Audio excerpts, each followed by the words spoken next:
लोकसभा निवडणूक या किंवा पुढच्या आठवड्यात जाहीर होऊ शकते अशी परिस्थिती आहे।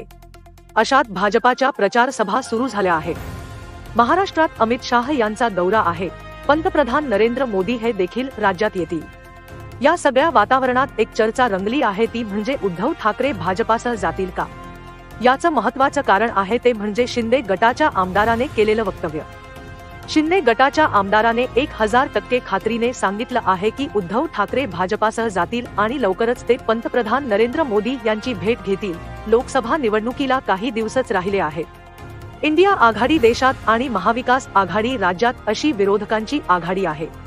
त्या आघाडीत उद्धव ठाकरे, शरद पवार यांचे पक्ष आणि काँग्रेस आहे। उद्धव ठाकरेंच्या प्रचार सभाही जोरात सुरू आहेत।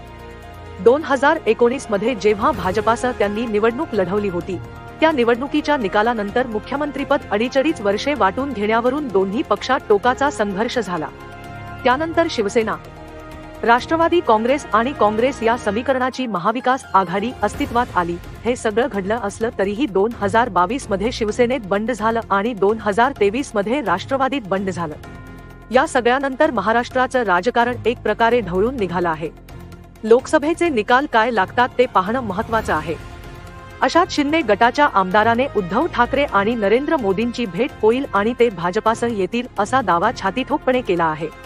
हे आमदार दुसरे तिसरे कुणीही नसून शहाजी बापू पाटील आहेत। काय झाडी, काय डोंगर, काय होते ओके मध्ये आहे सगळं या फोनमुळे ते महाराष्ट्रात प्रसिद्ध झाले। त्यांनी आता उद्धव ठाकरे भाजपासह येतील असा दावा केला आहे। 1000% उद्धव ठाकरे आणि पंतप्रधान नरेंद्र मोदी एकत्र येणार हे आज तुम्हाला सांगतो। आपला अंदाज चुकणार नाही। दिवस कुठला ते बघावं लागेल, पण हे व्हावंच लागेल कारण हिंदुत्वाचा विचार त्यामागे आहे। हिंदुत्वाचा विचार बाजूला ठेवता येणार नाही। पंतप्रधान मोदींकडे उद्धव ठाकरेंना जावं लागण्याचा दिवस येणार आहे, लवकरच येणार आहे। राम मंदिर बांधल्यापासून एक वेगळं वातावरण आहे।